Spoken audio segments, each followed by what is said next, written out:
Welcome back to Around the Farm. I'm your host, Clint Schaffer, and we're going to be talking about all things ag.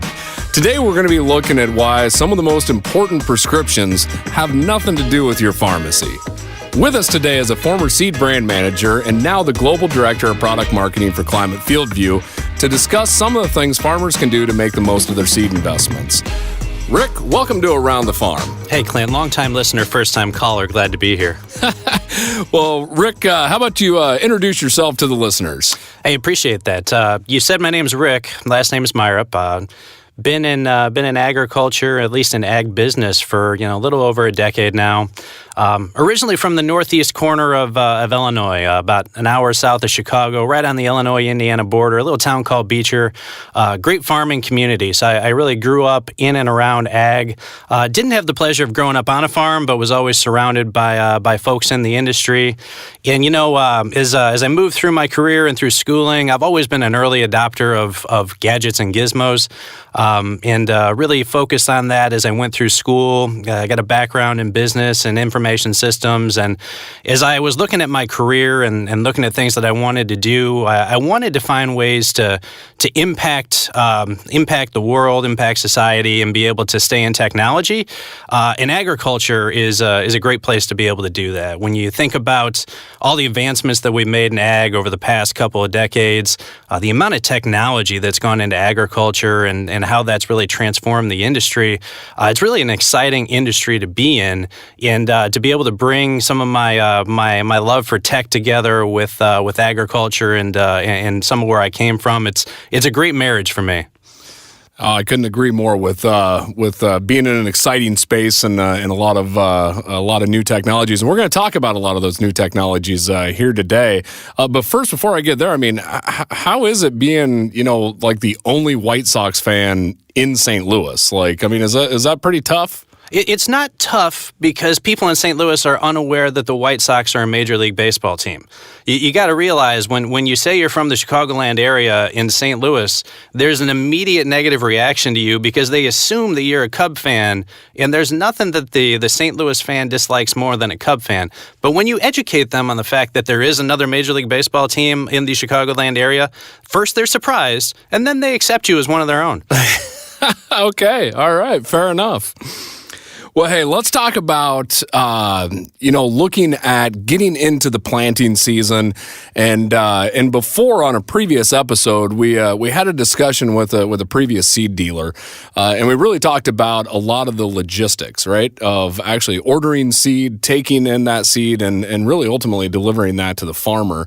I'd like to, have a discussion with you about what is a farmer actually going to do with that seed, and what kind of technologies can they end up using to really get the most productive outcome that they can end up getting.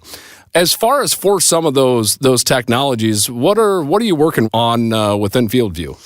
There's a lot of planning that goes into getting seeding right? To starting the season off and getting off on the right foot. And it's often funny. I love this time of the year when we start to get into planning mode, but it's still frozen outside. Everything is freezing out there. I think it's like 0 degrees out there today, but our mindset's starting to shift, right? In the next 30, 45 days, the industry is going to pick up. Folks are going to be rolling planters out in the fields. We're going to be getting ready and we're going to be rolling. And as you think about some of the changes that we've made just over the past 2 decades, right? Think about all the technology that farmers have to get ready now. It's not just, go hook up and run. It's I've got to go and check and make sure that all my technology on the planter is up and running. I got to do a system check on the software that's running on the monitor, maybe 2 that are in the cab right now. And there's a lot that goes into that. There's a lot of preparation, and you start to think about the investment that folks are making in seed, and one of the best ways that they can optimize and really maximize their performance with seed is to think about how they place that seed in the field, right?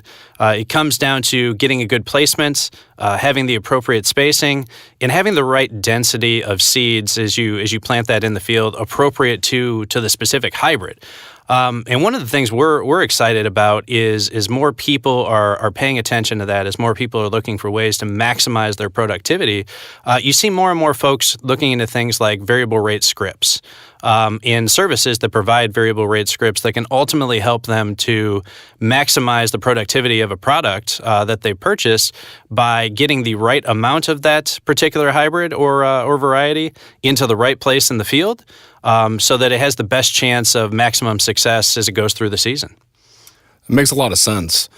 I mean, you talked about the actual placement of it. And I find that interesting because, in the past here, we've always looked at prescriptions really only looking at zones and only looking at population, and not really looking at the actual placement. I think that's been kind of part of a different conversation. What's Climate FieldView working on as far as for a actual placement side of that equation? Well, you think about it, and you talked about the prescriptive nature of some of these things, right? We've, for years in agriculture, looked at, hey, how do we get the right population in the right area of the field to maximize performance? Well, something else that we've always worked on, whether it be a seed dealer or crop consultant or a farmer making selections on their own, is what's the right hybrid to put in the right field? What's the right marriage of genetics and growing environment that's going to lead to the best possible outcome? And, we know farmers test this all the time, right? You can't go out there and talk to a person out in the countryside without talking to them about some split plant trial they're running or some plot that they put out there or some new treatment that they're testing, right? We're tinkerers in agriculture. That's what we do. We test, we learn, we adapt based on that. And, when you look at a lot of the customers that we work with in FieldView, I mean, nearly 50% of them are running a split plant trial on an annual basis. And what they're trying to learn there is, hey, what's the right hybrid? What's the right genetic combination or biotechnology or seed treatment that's going to pay on this field? And that's been of interest to us at FieldView, right? We've been focused on how you bring a lot of data science to agriculture and assist with the decision-making process. And one of the exciting new things that we've been working on, Clint, is really this technology called the Seed Advisor. And we've been testing this for a couple of years now and getting some strong, encouraging results. But ultimately what this thing does is it looks at your collection of fields, understands what the growing environments are based on where they are, what their makeup is, and then looks at available genetics and makes a recommendation for the right hybrids for your particular farm. Taking into consideration a little bit of risk mitigation for diversity of genetics, and then goes as far as to makes a recommendation as to, hey, this particular hybrid should go on this particular field, and here's a variable rate script that goes along with that to be able to really land on the best possible outcome, the best possible treatment of that particular product to help you maximize. So it's not just picking the best hybrids for my operation. It's truly looking at a per field. I mean, it's looking clear down to the field level. Then, when you think about it, we shouldn't just be thinking about it down to the field, right? We should be thinking down to the acre, down to the foot. You've walked a lot of fields throughout the countryside, right? How different is the east side of the field from the west side of the field in a lot of fields you walk through? You got organic matter differences, slope, topography, drainage issues. When we look at a field as a homogeneous unit, we're really doing ourselves a disservice, and you're leaving a lot of productivity on the board if you're not analyzing that field individually and looking at it at a subfield level to say, hey, what are the different growing environments inside of this field, and how do I need to adapt to farm by the foot so that I'm maximizing every seed that I'm investing in? Yeah, I fully understand that, Rick. We have fields up against the Mississippi River that go from pure blow sand to pure swamp in about 10 foot. So that variability is definitely out there. You talk about being able to provide this information and going down to those zone levels. It's also interesting to see how some of the technology on the hardware side, as far as for planters, are also catching up, right? Being able to allow for multi-hybrids and being able to allow for changing of population. What do you see for farmers that have equipment today that can do variable rate out on their farms? Variable rate's an interesting thing when you talk about it in ag, right? You pointed out how much planters have evolved over the past 10 to 15 years. The vast majority of folks out there in the countryside have the ability to do variable rate planting. What we see when we talk to folks, though, is that a lot of people just aren't using it, right? And there's a variety of different reasons that they're saying that they're not using it. They haven't had a chance to try it in the past. Time is always an issue as it pertains to writing scripts.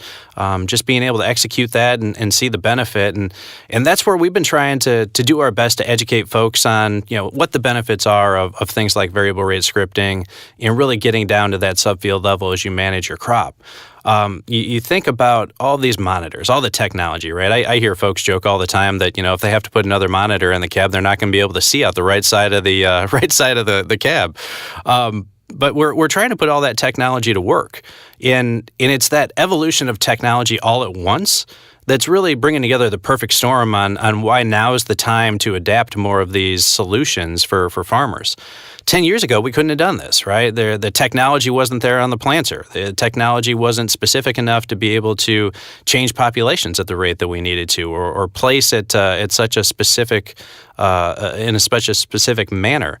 It's really the confluence of all of these different technologies coming together, of our ability to analyze the data, to capture the data, to stream that data wirelessly through the internet. Just internet coverage out in rural areas has improved so much over the past 10 years, and that's been a big breakthrough, right? I used to go out when I first started in ag, and you'd start asking questions to a group of farmers about who here has a smartphone, and a third of the people put their hand up, and your coverage was always spotty. You'd be driving around, not be able to get any signal. That stuff has really evolved over time. It's you go out and talk to a group of farmers now, and virtually every one of those guys has got some sort of smartphone. They may use it to check sports scores and Twitter and check markets and not much else. But hey, they've got it, and where they see the applicability to be able to use that for the farm, they're absolutely getting all over that. We often get there's kind of this belief outside of the industry, right, that older folks, are they really adopting the technology?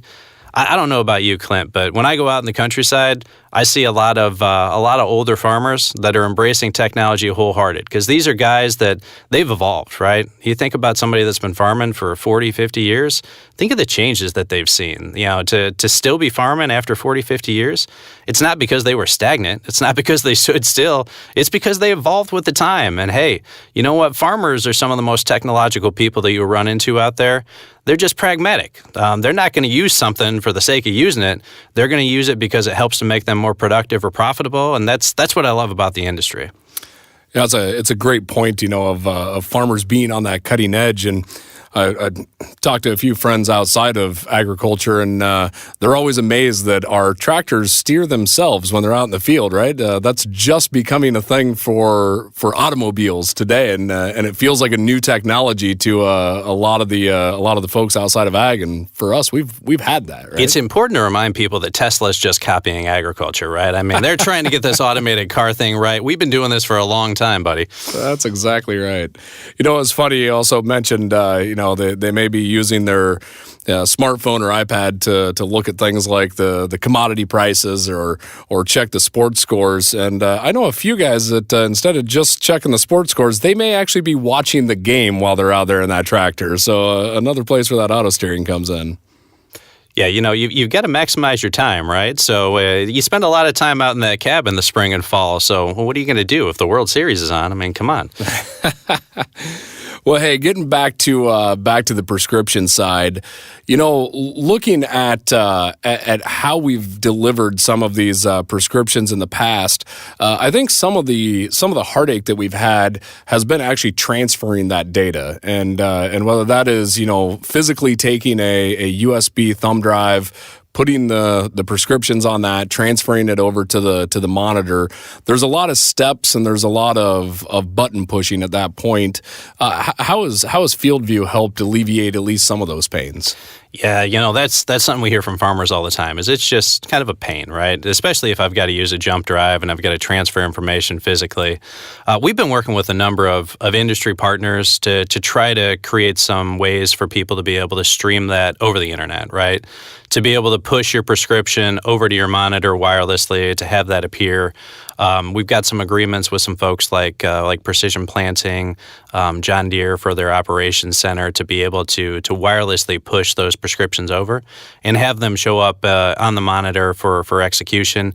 And then beyond that, Clint, we've learned over the years that some of this stuff that's new to folks, the first couple times you run through it, it takes somebody to help you out. It takes somebody there with you. And recently, FieldView started to put a lot of boots on the ground, working with dealers out in the countryside that are available if you want to schedule them to come out to your farm, help you to download those scripts off of the web, and help you to get those uploaded to your monitor as well, so that you can execute those. Because the reality is, when it's time to plant, it's time to plant, right? That's not the time to be running around with jump drives trying to figure out how you move data from here and there. I mean, the urgency level goes up when it's time to plant, and it feels like every year when we start planting, we get faster at this, man. It's unbelievable. I feel like planting's done in a blink now, and you don't have time to pause. You don't have time to wait, because that's wasted production. So, get with your local dealer, find out about the resources that are available to you. Call Climate Support. We're glad to help you out. Just get all that stuff set up before you're out there and ready to plant, because the reality is, if you don't get prepped before it's time to plant, the urgency is going to kick in, and everything else is going to go to the wayside, and the focus is going to become, I've got to get this planted, and I need to get it planted in a timely fashion. Now, you've mentioned dealers, several times now of whether that's helping out with the seed placement conversation or helping, create that prescription. Are these tools that are replacing the dealer, or are these tools that are helping the dealer? Yeah, you hear that all the time, and as technology becomes more prevalent, right? And I always go back to the most simple example that I can give is, you think about a carpenter around the turn of the century, right, back in 1900, and what tools did they have available to them? They had hammer, handsaw, they didn't have any power tools, right? And they were pretty valuable, a pretty important guy, the carpenter. Fast forward 50, 60 years, right? Now all of a sudden I've got a miter saw, I've got a circular saw, nail gun. Was the carpenter any less valuable with those advanced tools? I'd argue they weren't. I'd argue that they were actually more valuable because they were more efficient, had better tools, and could do more. And this is a place where I see the exact same parallel. You think about the folks that really make up the farm team, right? You've got a farmer out there, he's got people that he's working with on the operation. One of those is typically a dealer, a consultant, somebody that they trust, an agronomist. And it's that confluence of expertise that comes together to maximize performance. And, we look at our Seed Advisor product, for example, Clint, is only available through dealers. Because we think that that's an important part of the seed decision, is understanding the local market, understanding the farmer's tendencies, and working with them to understand what their goals are to help set that product up. We think that these new technologies are just going to help to make our best dealers more efficient. They're going to help them to make better decisions. And you look at other industries, right? Healthcare is a great one. There's been some tremendous advancements in artificial and healthcare, specifically for diagnosing diseases, cancer being one of those. I saw a great podcast on YouTube. Suppose it wasn't a podcast; it was more of a TED Talk type of thing, right? But the gentleman that was talking about it was talking about AI and cancer diagnosis, and they had an algorithm that was designed to diagnose cancer, and it did a pretty good job, right? It hit on about 96% of the time. Now, when you had a doctor do it, a physician, a trained physician, they were hitting about 98% of the time. So the person was actually better than the technology in its first iteration. What's interesting about that, though, Clint, is when you gave the physician the artificial intelligence tool, the success rate on diagnosing cancer actually went up to above 99%. So it was the bringing together of the expertise of the physician and the artificial intelligence that ultimately led to the best outcome. And I got to tell you, in ag, I think it's going to be the exact same thing. You think about the intrinsic knowledge that a farmer has of their field, right? Guy, how long's your dad been farming the fields up there in Northwest Illinois? I think he's going to be on his 45th or 46th season now. I don't care how smart your computer algorithm is. That's a lot of knowledge. You're not going to institutionalize that into a software system. There is a lot that he knows about those fields that it's hard to put into a system. It's hard to put into an algorithm. But hey, you know what? The dealers that he's been working with for the past 10, 15, 20 years, because those are how long relationships typically go in our industry, if you put that expertise together together with these new tools to help them to analyze information, to better set up tests, to understand what some of these systems are recommending as the best possible outcome, it helps to make them more efficient. It helps them to consider some new things. It helps them to try new things. And ultimately, bringing those real-world experts together with cutting-edge data science is going to lead us to the next generation of yield bump in agriculture. What have you been hearing back from both dealers and farmers that have utilized these tools? I mean, are you getting that kind of feeling from them as well? You know, it's awesome to see the transformation, and everybody goes at their own pace. You got to kind of consume this at a pace that's comfortable to you. And what I've found is this: is people get comfortable with it as they use it, as they get through a whole season. Typically, you got to get through a whole season to really kind of get your sea legs on it. What I found is the people that have embraced it, they can't live without it now. It's become a way of life, right? And you think about technology just kind of does that to us, right? Can you imagine life without your smartphone now? Can you imagine? Not at all. I know my wife cannot imagine a world where she can't contact me via text at any point in time and expect a pretty immediate response, right? It's amazing how quickly that stuff happens. I often joke around. I remember back in school, man, at Illinois State University, I swear I left school one Christmas break and nobody on campus had a smartphone. I mean, this was not a thing. You know, you still went to the phone and dialed it and had your phone card. You remember that, the phone card. Oh, yeah. And I swear you came back from Christmas break that one year, and all of a sudden everybody in the world's running around with a Nokia brick phone. You remember that thing? I mean, it was like the cockroach of phones. It literally could not be destroyed. I think that some of those are still working, even though our brand new phones that cost $1,000 crack the second you drop them on the floor, right? You could have thrown that thing against the wall and it wouldn't have mattered. But it was amazing how quickly, once we saw the use case, once people got comfortable with it, bang, everybody was adopting that technology because it ultimately made their lives better. It improved their ability to communicate. It improved their ability to make decisions. And that's what you're seeing in agriculture. And the more that people adopt this stuff, the more that they're going to have a thirst for it. They're going to get comfortable with it. They're going to try new things, and they're going to learn what works for them on their farm. Well, I don't know about you, but I thought it was awesome to be able to make a call, send a text, and play Snake all on one device. I mean, that was key. I want you to understand this. I am the Snake world champion. I can fill that entire screen. If you hand me a Nokia phone right now, I will challenge anybody to a Snake off. That we may have to do that after this podcast here. So. Well, hey, one last thing I'd like to talk about too was that kind of wraps into this as well is knowing not only the best product to put on the field, the best prescription that goes onto that field, but also it's probably important to understand what fields to actually go look at as well. I think there's a lot of fields out there that have a lot of variability, and there's some that are lucky enough that maybe there's not that much variability. How do you look at choosing what is the best field to maybe use these tools on? Yeah, that's another place where we've tried to apply some data science, right? Some learning algorithms. And what we found, Clint, is we went back and looked at a lot of our research farms, and we found that there are some key characteristics that indicate a field is going to be well suited for variable rate planting. Those things can include the yield variance for the field. You think about if you've got a swing of 30, 40 bushels in one area of the field versus another area of the field, that's a pretty good suggester of variability.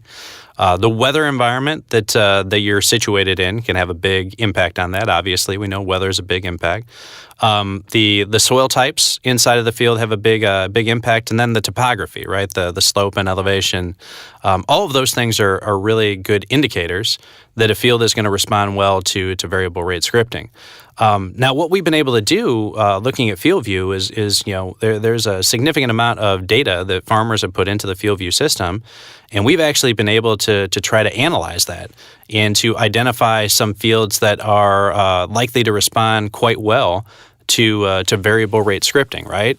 And what we've done is we've tried to work with local dealers to help them to understand for their customers, hey, these are some fields for some of your customers that could respond very positively to a variable rate script.